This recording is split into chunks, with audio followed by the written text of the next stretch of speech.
Менің арнама қош келдіңіздер. Лайк басып, комментарий қалдырып, менің арнама жазыла отырыңыздар.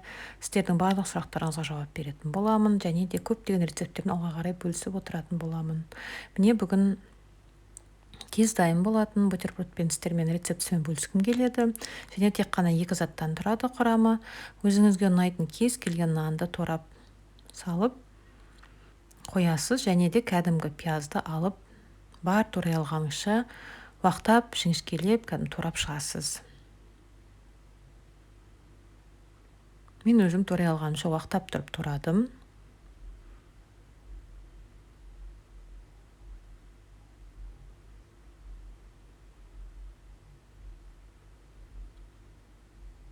Міне осы туралған пиязымды бір ыдысқа салдым.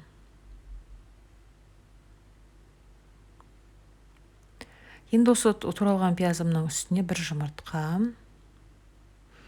және дәмін келтіру үшін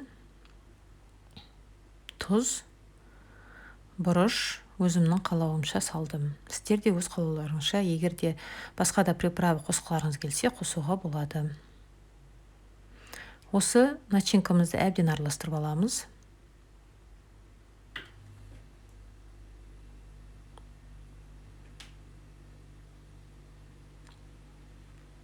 Міне жақсылап араласқан начинкамызды жаңа кесілген нанымыздың үстіне молынан кәдімгі нығыздап тұрып салып шығамыз.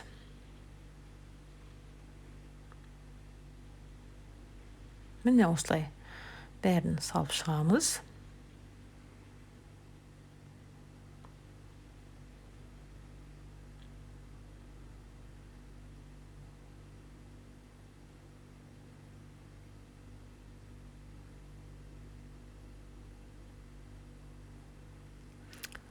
Енді бұл дайын болған бутербродымды қызып тұрған табама шемішкі майды құйып, соған нанның бетіне начинка жағылған жағын, кәдімгі начинка жағылған бетін майға қаратып, аунатып, майға қаратып қуырамын.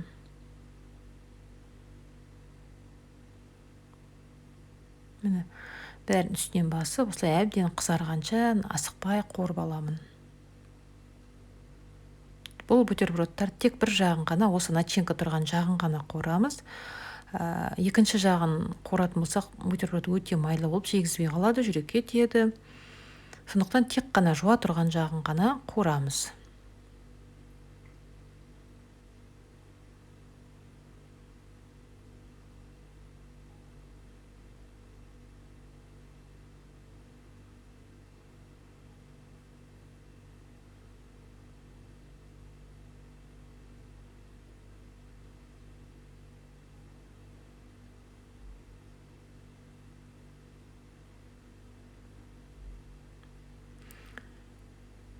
Міне мен ауыстырып салып отырып, барлық бутербродтарымды қуырып болдым.